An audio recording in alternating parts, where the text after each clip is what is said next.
Mr. Siva Kumar Rajagopal. Mr. Rajagopal is an advocate and solicitor practicing in Singapore. He's an internationally noted legal expert and is also an adjunct lecturer with the Essec French Business School. Sir has also been awarded with the Global Lecturer of the Year award in 2018. We are honored and it is a privilege to host you, sir. Thank you for joining us today and thank you for accepting our invitation and addressing us. I yield the floor to you, sir, for your keynote session. Thank you very much, Madam Kajal. Thank you, Professor Raman Mittal, Professor Seema, esteemed Professor Parameshwaran. I had the good fortune of hearing you just now. And thank you very much for having me over from Singapore. The good news about online conferences today is that I don't have to book a ticket and fly all the way there, though I do miss my time that I spent in India. I'm born and brought up in Singapore. I'm actually a third generation Singaporean. My parents were born in Singapore. My grandparents were also born in Singapore. My origins are from Kerala, but my main connection with India has been on the realm of spirituality. And if not for the culture that I have been exposed to in spirituality coming from India, I think, it is fair to say that I won't have the richness of life that I feel grateful for today. When I read about the University of Delhi Campus Law Center taking up such an amazing initiative, if I may use the word groundbreaking, I was very excited to be part of this event. The topic that you have chosen of law and spirituality and the bond between them appeals to me very much because as a practicing lawyer of 25 years, my field of work has ranged between active civil litigation, mediation, arbitration, intellectual property, strategic advice, and of course, criminal work also. All the different concepts of justice, not only have I practiced, but I also teach it in Essec International Business School. And the area of law that I teach is actually international business law, but I also do a module for the students where we talk about law, ethics, and spirituality. And that I found actually appealed to many students from Europe who were actually not exposed to spirituality because they always equated spirituality with religion. But until they understood that spiritual is a very simple word, it's a combination of adding spirit to a ritual that you perform, then all of a sudden they wake up and they realize, wait a minute, there has to be spirit in every action that we do. And as Professor Parameshwaran so rightly pointed out, that spirit must come from within. It is not just something which we get from what we term as rationality. So I really want to congratulate the organizers today. You've done an amazing sense of duty. That I've shared this with so many people in Singapore, and so many lawyers from the legal fraternity were just very shocked that it's amazing that you can have such a thing, because in Singapore, the culture has always been keeping compartments between what is law and keeping what we call a very strict secular concept of a state. But I think this is groundbreaking. So I wanted to spend the first 2 minutes of my time here to express my gratitude to all of you. Thank you very much for this. Now I want to take the opportunity to share a very specific focus. I looked at all the speakers and I think the range of topics that you would get will be amazing. But if I have sharing rights, Kajal, I would like to share a PowerPoint. It's here. Thank you. I'd just like to share a PowerPoint with you today, which I thought will stay in focus what we want to speak about. Okay. Today, I want to concentrate on the concept of spirituality and also the concept of justice. You all understand, as esteemed proponents of law, that justice is a very important concept. Sometimes it embraces law in certain philosophies, and sometimes law takes equal footing with justice, but you can't take justice out of law. It's a very important point. So today, what I want to try and focus on is to compare elements of law, elements of spirituality, and try and see how these elements of spirituality have actually found, they have found parity with legal concepts of justice, even in our revealed scriptures. and I would want to take some specific examples of them to share it with all of you. I have found this to be very useful personally when we actually spend time with law students in the National University of Singapore, the Essec Business School Faculty of Law, because this is what they are looking for.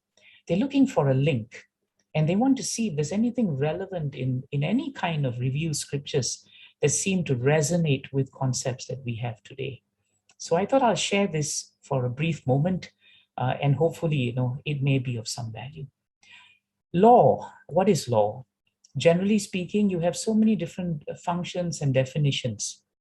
It's a binding custom, or very often it's seen as a practice of a community.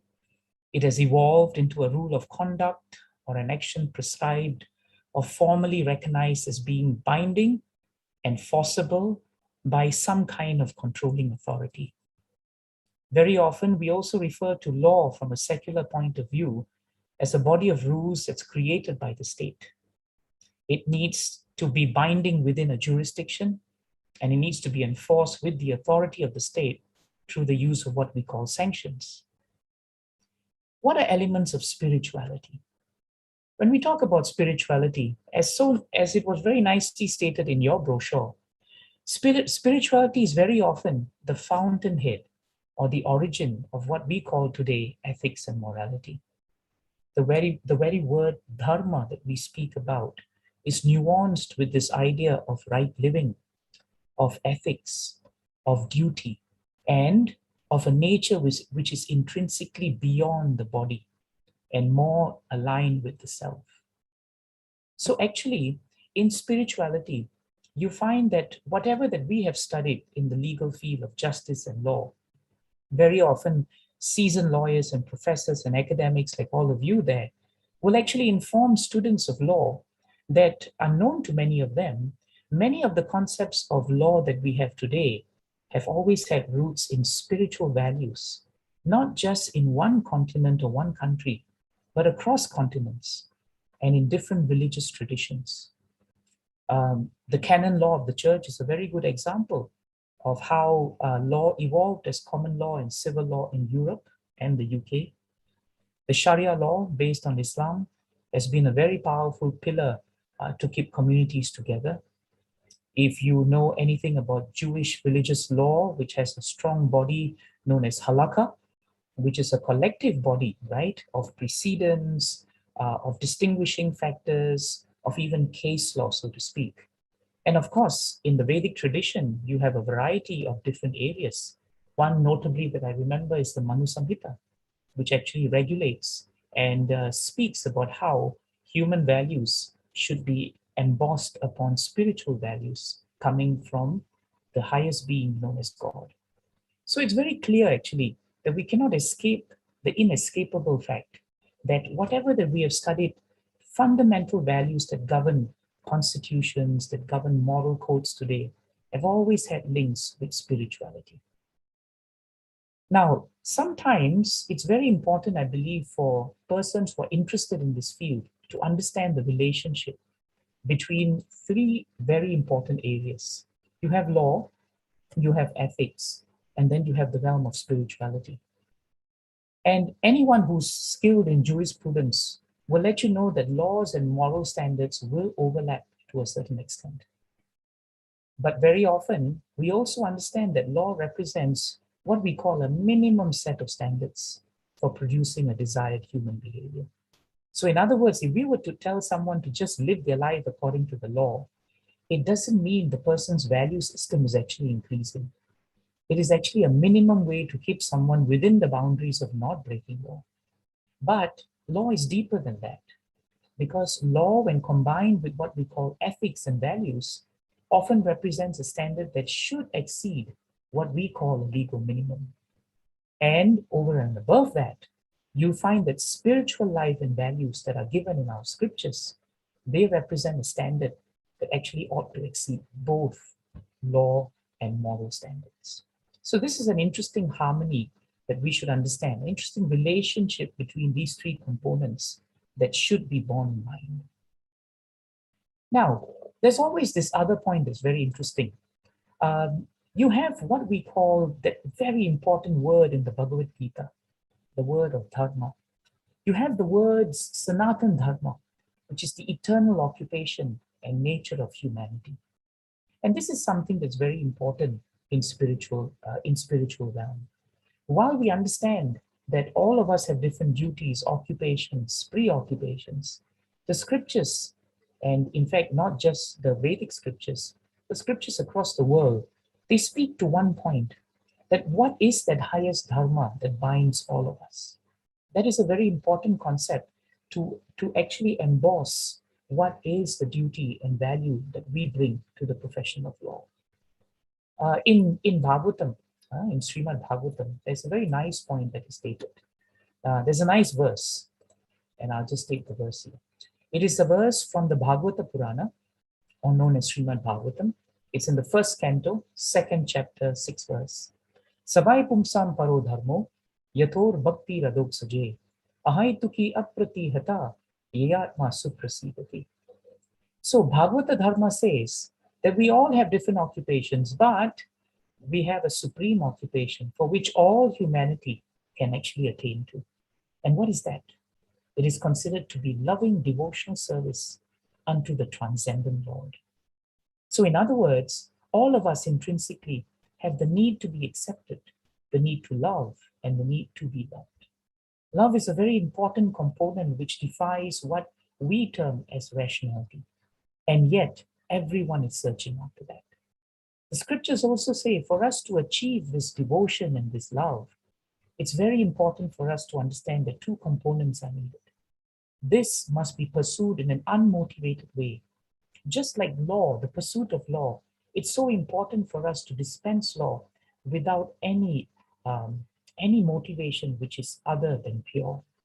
And if such pure motivations exist, then that kind of service is actually considered to be uninterrupted.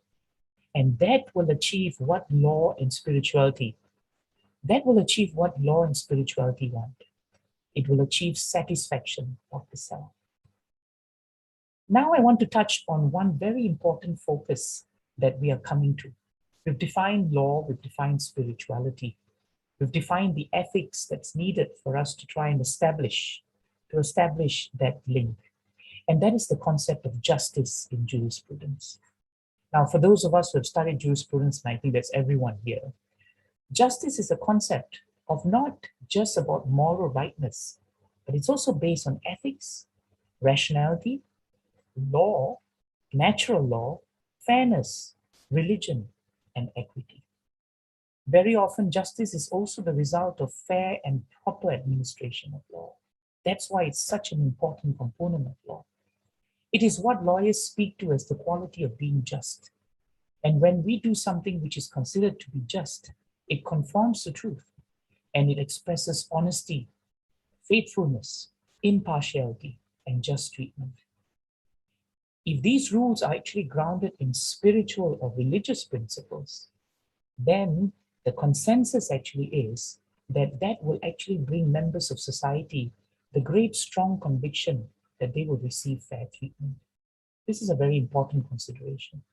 But where issues of justice, are not well dealt with, then you will find that they play a very significant role in either perpetrating or in causing conflict. So it's so important how society views justice. And it's also important for us to try and show the link between spiritual values and the concept of secular justice. When you have institutions and you find that institutions are instilling a sense of stability, well-being, satisfaction amongst its society members, you will find that there will always be a corresponding reduction in dissatisfaction, rebellion, and even revolution. So a lot of it comes down not just to the concept of justice, but how we put it into practice and its value. There are 4 different kinds of justice that are spoken about in the field of law. You have distributive, procedural, retributive, and restorative or reformative. And all these concepts of justice are actually very nicely explained in the spiritual realm. Today, I want to spend the next few minutes focusing on how Srimad Bhagavatam or the Bhagavata Purana, as a very well-recognized spiritual scripture, actually addresses these concepts of justice and even harmonizes them at some points. Now, this clearly demonstrates that there is a deep and significant link, not just in modern notion of law and justice, but that link extends to the ancient spiritual heritage that we have inherited. But to give context to that, it's important to just briefly state some elements of each of this justice. So let's unpack them for a little while. You all know that distributive justice is actually concerned with basically providing members of society a reasonable and fair share of whatever benefits and resources are available to them. And when you address issues of distributive justice well, you will find that conflicts are potentially and significantly reduced. But when they are not, then conflicts frequently result. In the recent issues and conflicts in Europe and US in 2012 and 2013, issues of taxes, deficit, austerity programs imposed by the government, all of this led to issues relating to distributive justice. Procedural justice is very important in a court of law because justice cannot only be done, but justice must be seen to be done. In other words, before we can even come to what we arrive at a fair judgment or decision, it's very important that procedures and rules that govern such a procedure must be impartially followed, or they should be consistently applied so that the public and the process of law remains unbiased. And those who carry out such procedures, it's very important for them to maintain neutrality, because otherwise the idea of bias or prejudice can impact the justice system.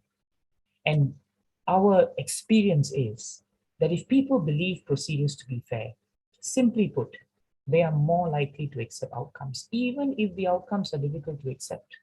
But the procedure is such an important concept. Implementing fair procedures is very central, not just to the element of justice, but actually specifically more to dispute resolution procedures, mediation, arbitration. These are all areas where procedures play a very important part in justice. Retributive justice is justice as society generally sees it. The notion is an eye for an eye, or people deserve to be treated in the same way that they treat others. It's what we call a retroactive approach. Something has been done, we try to justify punishment as a response to the event, which indicates injustice or wrongdoing. What's the idea of retributive justice? That the offender may have gained unfair advantage through his or her behavior, and that punishment must set this imbalance straight. So the notion of deterrence is at the core of this justice.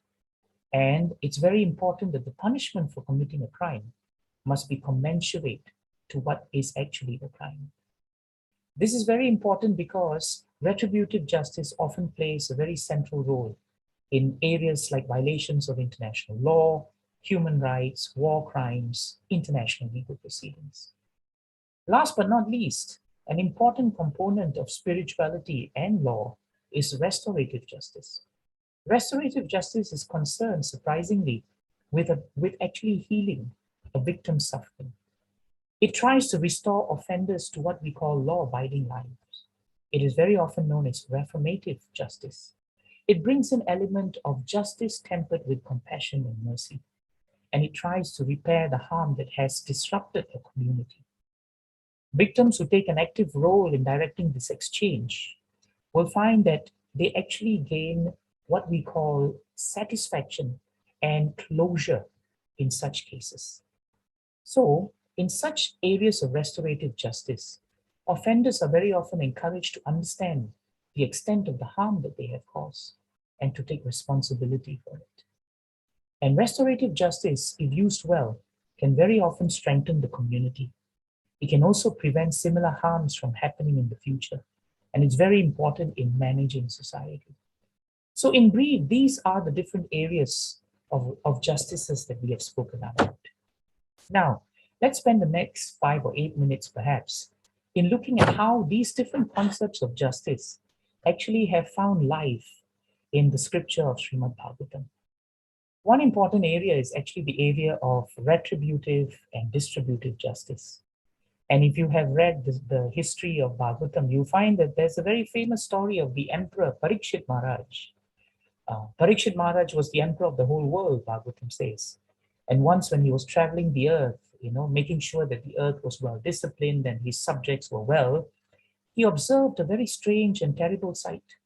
He saw that a man was dressed and disguised as a king, but he was hardly behaving like that. He was beating a cow and a bull with a club, and he was literally on the verge of killing them. The cow and the bull were in so much of pain and misery. And so Parikshit Maharaj came down with a sword raised in his hand, and he challenged the perpetrator. Who are you? You appear to be strong, and yet you want to kill, within my protection, those who are helpless. You pose yourself as a godly man, but by your deeds, you are opposing the principle of one who protects. Even while the king had caught the personality here who was dressed up as a godly man, but who was anything but that, even though he had caught him red-handed, the king did something very interesting, Bhagavatam says. The king followed what we call is procedural justice. He actually turned to the cow and the bull as victims and specifically requested them to identify the perpetrator of this injustice, even though it was clear, at least before the king, what had generally taken place. And if you have been arguing cases in a court or you have been privy to such proceedings, you'll understand that's a very important part of procedure. And that was very important because even though Parikshit Maharaj had a duty to punish this personality, he wanted to ensure that the procedures before dispensing such justice was well taken care of. Now, when the personality, who was known as Kali, by the way, dropped his weapon when he saw the king, he accepted his crime and pleaded guilty of it. Then Parikshit Maharaj did not kill the surrendered Kali due to his code at that time that was actually binding on a king for one who had surrendered to him. Instead, he handed out a reduced sentence and he banished Kali to reside in all places that were considered immoral in nature. And that's why today we have the words Kali Yuga, which we hear today. And this is the origin, so to speak, in the scriptures of how Kali came. So you can see that the principle of deterrence and mitigation comes in very important. And that while retributive justice is there, there's always the question of how you balance sentencing with mitigating factors, as opposed to aggravating factors. The mitigating factor in this case, Bhagavatam tells us, was genuine remorse and repentance that Kali displayed, and therefore he was banished. Another example that Bhagavatam has is in the 4th canto. It's the story of King Prithu, who was a great king like Parikshit Maharaj, and of course of the Devata known as Indra.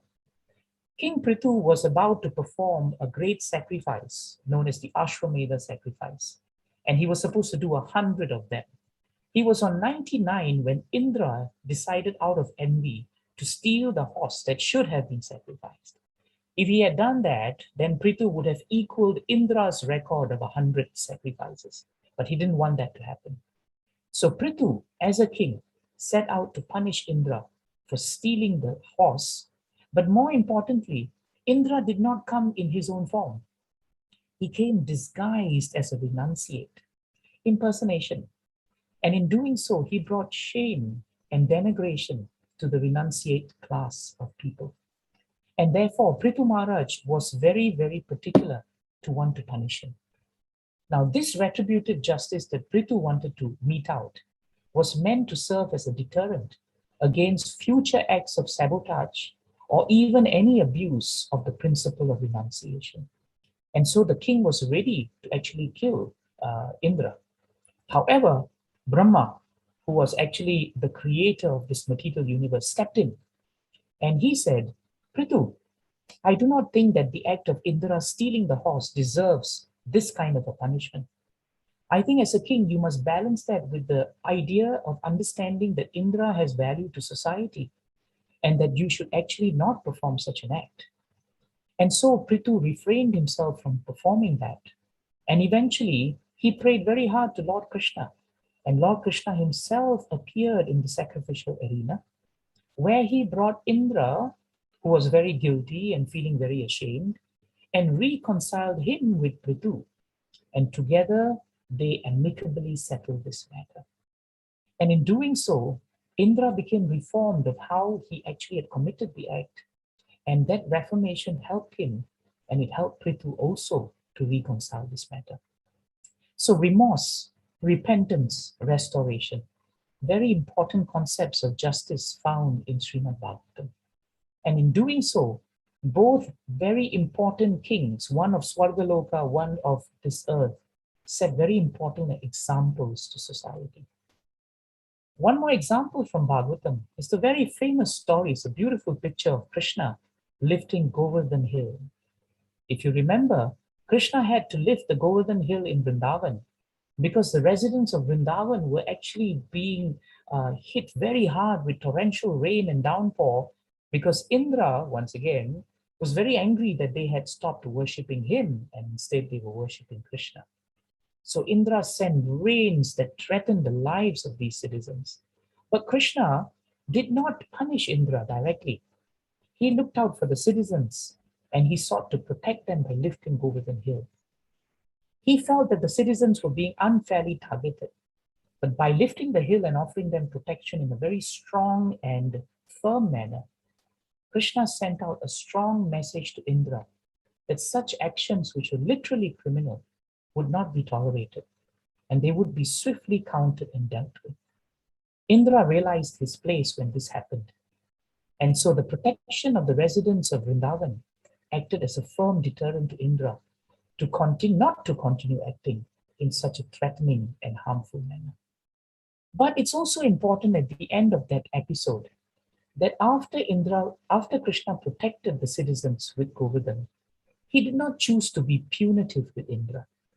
Instead, he chose a more reformative and restorative process, which was designed to assure the victims that his protection was always there. At the same time, he wanted to educate and reform Indra's belligerent mood. So what did he do? You see this picture. He went to a quiet spot in a beautiful garden, and there he awaited Indra. Indra came there and offered his prayers and his prayer for forgiveness. It's important to note that Krishna chose a secluded spot because he didn't want to shame or humiliate Indra. Shaming or humiliating a perpetrator in reformation and reformative justice may not always be productive. Sometimes it may be counterproductive. But giving them a safe environment to mend and rectify their ways is an important way spirituality and spiritual values can be imposed. One more case that I remember, and this is very interesting because it's conflict resolution. Jai and Vijay, you see the two gentlemen there in blue, they were the gatekeepers at Vaikuntha, and they were making sure that Lord Vishnu was resting. But these four young boys, who were actually ancient sages known as the four Kumaras, were eager to see the Lord. A clash of personality and misunderstanding ensued at the gates of Vaikuntha, and the sages ended up becoming upset with Jai and Vijay, and they cursed them. And they cursed the gatekeepers to descend into the material realm on account of their discordant mentality.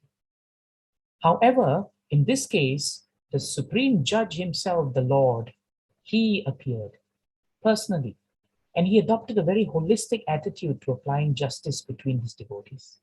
First of all, he created a very congenial environment. He apologized to the guests for how his attendants had served them. He then prayed very hard that his guests would be kinder to his assistants and not take them away from him because they had only just done their duty. But he also turned to his attendants, the gatekeepers, and told them that whatever punishment that they have deemed fit to you, I will accept, but I am responsible ultimately for your conduct. So you see elements of retributive justice, you see elements of procedure being followed, you see elements of reformation and an attempt at reconciliation, all in one specific episode. And finally, this topic is so long, take forever. But finally, because of time constraints, we have the famous episode of Ashwatthama in the Mahabharata. Ashwatthama killed, the 5 sons of Draupadi. He was caught by Arjuna, and Arjuna actually brought him over because he felt that it was time that he was meted out punishment. Arjuna could have killed Ashwatthama immediately because he had slain the 5 sons of Draupadi in their sleep. But he was very particular about one thing. He wanted to bring this particular perpetrator in front of a panel, in this case, Bhima, Nakula, Sahadev, the Pandavas, as well as Krishna, and of course to Mother Draupadi. Arjuna was not only concerned about the punishment, but he was concerned about the process of making and implementing that decision, that it be given fair and neutral processes, so that no one can turn around and say that Ashwatthama's matter was not well discussed and well distilled before reaching a particular verdict. And in the end, Arjuna came up with a very novel way to dispense justice. By the code of Kshatriya, by severing a Kshatriya's hair and taking his jewel away from the head of Ashwatthama, it is considered to be as good as death. So he maintained that portfolio of balancing different elements of justice to achieve a desired outcome. What is our conclusion today? Bhagavatam is a very nice verse. Nahamiri nachastavani swabhava vishamam janam etesham shreya asha se utaikatmyam mahatmani. An important intersection between law and spirituality is in the psychology of understanding humankind. And Bhagavatam gives this contribution. Different people are of different mentalities. Therefore, it is not my business either to praise them or to blaspheme them. But what we do desire is the ultimate welfare, hoping that they will agree finally to be aligned with the super soul of this universe, the Supreme Personality of Godhead. If a lawyer and a spiritualist have this very important value in addressing society and serving society, then law and spirituality become great components of service to humanity. And so the conclusion is that in this current world, I think all of us as practitioners of law, we find that the field of law is challenged by a very urgent need to balance these concepts of justice, somehow or another to achieve the most desired outcome. As lawyers, judges, practitioners of spirituality, we all have a solemn duty to embrace this role as custodians of a legal culture and to strategically infuse it with spiritual values.